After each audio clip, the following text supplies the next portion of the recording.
पौड़ी जिले के श्रीनगर श्रीकोट गंगा नाले क्षेत्र करीब 8 बजे एक मासूम को गुलदार घर के आंगन से घसीट कर ले गया। 7 वर्षीय मासूम सिया को खोजने के प्रयास किए गए तो मासूम घटनास्थल से 100 मीटर दूर झाड़ियों में बेहोशी की हालत में मिली। इस घटना के बाद वन विभाग की टीम भी मौके के लिए रवाना हो गई। घटना पर स्वास्थ्य मंत्री धन सिंह रावत ने अस्पताल प्रशासन से बच्चे को उचित इलाज देने के निर्देश दिए और वन विभाग और प्रशासन को घटना का संज्ञान लेने के भी निर्देश दिए।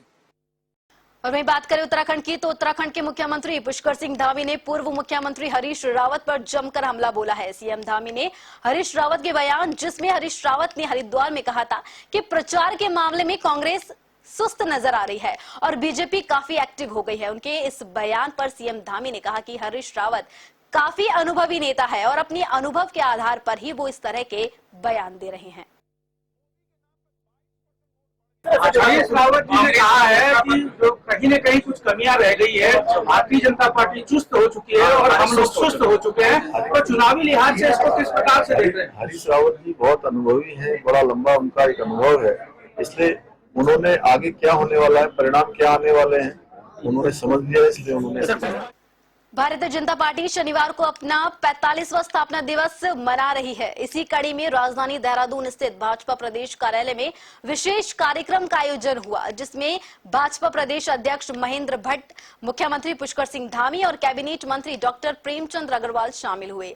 इस मौके पर मुख्यमंत्री धामी ने कहा कि भाजपा आज पूरे देश और दुनिया की सबसे बड़ी राजनीति पार्टी हो गई है।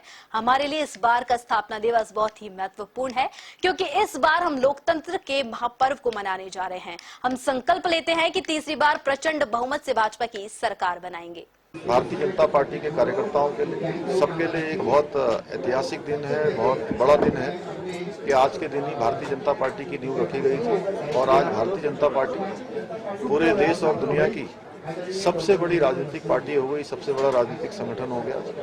उसमें हमारे कई पीढ़ियों के कार्यकर्ताओं ने काम किया है, पीढ़ी दर पीढ़ी लोगों ने खपाया है। मैं उन सबको भी नमन करना चाहता हूं, उन सबका जो कि दिल से मैं स्मरण करना चाहता हूं, जिन्होंने इस पार्टी को यहां तक पहुंचाया है। जो हमारे भारतीय जनता पार्टी के यशस्वी, तपस्वी और देवतुल्य कार्यकर्ताओं उनको मैं बहुत बधाई दे रहा हूं कि आज हमारे पार्टी की स्थापना के 44 साल हो गए हैं और उन तमाम स्तंभों को भी मैं याद कर रहा हूं, जिनके कारण आज हम लोग देश में जहां हमारी सरकार है, 17-18 राज्यों में हमारी सरकार है और आप ये कह सकते हैं कि जो यात्रा 1980 में चली, आज 2024 में हम लोग हैं और आज हम लोग विशेष रूप से जब चुनाव का महापर्व हमारे सामने है, आज देश की सबसे बड़ी पार्टी के रूप में भारतीय जनता पार्टी स्थापित है। ऐसे में जो चुनाव हमारे सामने है, हम लोग पूरी तरह से संकल्पित हैं कि हमारी भारतीय जनता पार्टी के बाद की सरकार तीसरी बार प्रचंड बहुमत से आए। हम अपने उस इतिहास को बताते हैं कि हम कहाँ थे, आज कहाँ हैं। हम उन कार्यकर्ताओं के संघर्षों का उल्लेख करते हैं, जिन कार्यकर्ताओं ने कभी सपना भी नहीं देखा था सत्ता का। उन कार्यकर्ताओं ने जिस लगन के साथ मेहनत कर पार्टी को आज ये स्वरूप दिया है, उनका स्मरण हम लोग आज करते हैं। वहीं नैनीताल लोकसभा सीट से कांग्रेस प्रत्याशी प्रकाश जोशी ने हल्द्वानी के कुसुम खेड़ा क्षेत्र के नारायण नगर में जाकर नुक्कड़ सभा कर अपना प्रचार प्रसार किया, जहां उन्होंने नैनीताल लोकसभा सीट पर सांसद रहे अजय भट्ट पर क्षेत्र से जुड़े मुद्दों को लेकर भी हमला बोला। हल्द्वानी में चौथी बैठक है, नारायण नगर है, कालाडूंगी विधानसभा क्षेत्र में आता है, जहां से मैं पहले चुनाव लड़ चुका हूं। अपने ही परिवार के बीच आया था। जहाँ तक जनता से जो प्रतिभाव है, रिस्पॉन्स रहा है, देख चुके हैं कि इस समय रात को भी पूरी जनता यहाँ पर है मौजूद और सबने मुझे विश्वास दिया है कि वो अपना भरपूर आशीर्वाद और समर्थन मुझे देंगे और चुनाव में विजयी होंगे। जनता में सबसे बड़ा रोष जो है, सबसे बड़ा गुस्सा इस बात का है कि जो वर्तमान सांसद है 5 साल पहले उनके बीच आए या नहीं आए, पर इन्होंने सबने वोट तो दिया और उनको सांसद बनाया। सांसद बनने के बाद उन्होंने पलट कर क्षेत्र की तरफ देखा। मैंने सवाल पूछा कि सांसद यहाँ आए, बोले सबने कहा नहीं। ऐसे ही अन्य बहुत से क्षेत्र हैं जहाँ वो कभी पलट कर नहीं गए। पिछले 10 वर्ष से भारतीय जनता पार्टी की सरकार केंद्र में है और लगभग 7 सालों से राज्य में भारतीय जनता पार्टी की सरकार और 10 वर्ष से लगातार भारतीय जनता पार्टी के सांसद इस क्षेत्र से चुनकर आए। हम जहां भी जनता के बीच जा रहे हैं, एक प्रश्न हम पूछते हैं कि आप अपने गांव में, अपने क्षेत्र में, अपने नगर में क्या बता सकते हैं कि भारतीय जनता पार्टी के सांसद के द्वारा कोई भी विकास कार्य कराया है? तो बड़ा आश्चर्य हमको होता है कि जो जवाब जनता की तरफ से आता है उसमें वो कहते हैं विकास कार्य तो छोड़िए, हमने 5 सालों में अपने सांसद को भी नहीं देखा है। उत्तराखंड में लोकसभा चुनाव के दौरान राजनीतिक दलों के बीच आरोप प्रत्यारोप का दौर जारी है। इसी कड़ी में भाजपा के प्रदेश प्रवक्ता रविंद्र जुगरान ने पौड़ी लोकसभा सीट से कांग्रेस प्रत्याशी गणेश गोदियाल की शैक्षिक योग्यता पर सवाल खड़े किए हैं। उनके एजुकेशन दस्तावेजों में गड़बड़ झाला होने का आरोप भी लगाया है।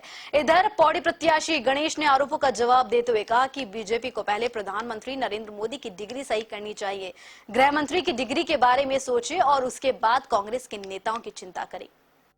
ये कह रहे हैं कि मैं तो 1982 की तर्ज पर चुनाव लड़ रहा हूं, यानी हेमवती नंदन बहुगुणा जी का नाम भी ले रहे हैं और हेमवती नंदन बहुगुणा के ही समकक्ष अपने को खड़ा नहीं कर रहे हैं, अपने को स्वयं उस स्तर पे। इस बात से कांग्रेस के अंदर बड़ा आक्रोश है।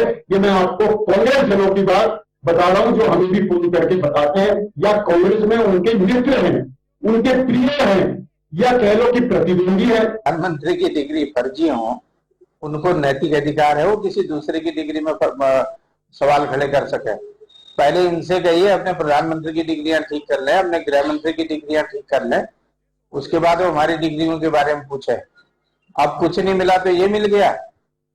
भाजपा की जमीन खिसक गई, जमीन पैरों तले जमीन खिसक रही है, पौड़ी में हालत खराब है और हार से बौखलाकर इस तरीके की घटिया स्तर की बातें कर रहे हैं। और वहीं उत्तराखंड में लंबे समय से सुर्खियों में रहे अंकिता भंडारी हत्याकांड पर भाजपा और कांग्रेस पार्टी एक दूसरे को घेरते हुए नजर आ रही है। एक तरफ धर्मपुर से भाजपा विधायक विनोद चमोली ने कांग्रेस पर निशाना साधते हुए कहा कि अंकिता भंडारी को लेकर भाजपा बेहद गंभीर है, लेकिन कांग्रेस इस पर राजनीति कर रही है। तो वहीं दूसरी तरफ कांग्रेस की मुख्य प्रदेश प्रवक्ता गरिमा दसौनी ने पलटवार करते हुए कहा कि अगर दाल में कुछ काला नहीं है तो सीना ठोक कर भाजपा महिला मोर्चा के प्रदेश अध्यक्ष और महिला आयोग के अध्यक्ष अंकिता के लिए न्याय की गुहार लगाए।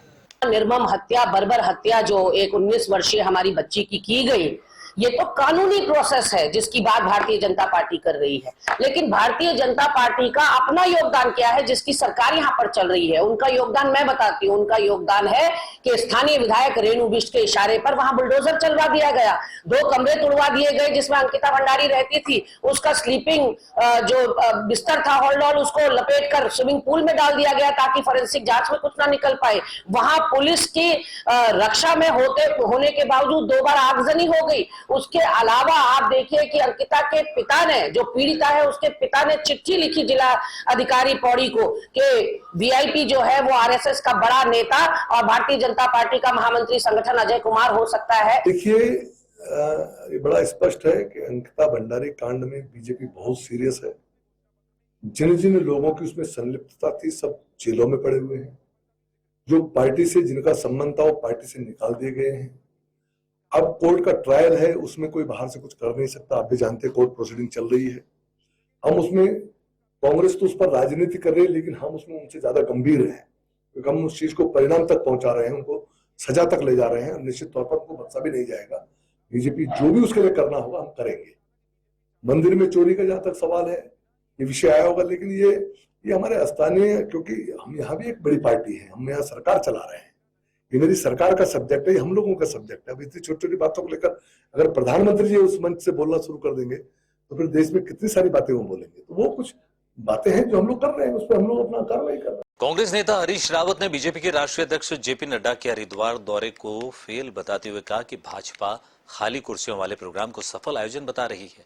उन्होंने भाजपा नेताओं के दौरों पर तंज कसते हुए कहा कि भाजपा के स्टार प्रचारकों से कांग्रेस के ट्विंकल ट्विंकल लिटिल स्टार कार्यकर्ता मुकाबला कर रहे हैं और इन्हीं कार्यकर्ताओं के दम पर कांग्रेस को जीत मिलेगी। हरीश रावत ने आज हरिद्वार में पोस्ट ऑफिस चौक से तुलसी चौक तक पैदल डोर टू डोर जनसंपर्क कर कांग्रेस प्रत्याशी वीरेंद्र रावत के समर्थन में वोट मांगे। इसीलिए मीडिया का एक हिस्सा जो है ज्यादातर खाली कुर्सियां दिखा रहा था। जो ईमानदार मीडिया था वो उनकी खाली कुर्सियां दिखा रहा था और पीछे चल रहे यूं ही चल रहे ऑटो आदि को जो है उनके मेगा शो का हिस्सा बता रहा था। उनके स्टारों से हमारे ट्विंकल ट्विंकल लिटिल स्टार ज्यादा जो है गली मोहल्ले में, गांव में, बाखली में, सब जगह लोगों को प्रेरित करने का काम करते हैं। उनके जो स्टार हैं वो केवल झूठ को दोहराने का काम करते हैं, जो गप मारी हैं उनको दोहराने का, जुमलों को दोहराने का काम करते हैं। इसलिए लोग अब भाजपा के स्टारों को अनसेटल्ड करने के लिए, उनको स्टारों को जो है अबदस्त करने के लिए तैयार। उत्तराखंड के मुख्यमंत्री पुष्कर सिंह धामी ने पूर्व मुख्यमंत्री हरीश रावत पर जमकर हमला बोला है। सीएम धामी ने हरीश रावत के बयान, जिसमें हरीश रावत ने हरिद्वार में कहा था कि प्रचार के मामले में कांग्रेस सुस्त हो गई है और बीजेपी काफी एक्टिव हो गई है। उनके इस बयान पर सीएम धामी ने कहा कि हरीश रावत काफी अनुभवी नेता है और अपने अनुभव के आधार पर ही वो इस तरह के बयान दे रहे हैं।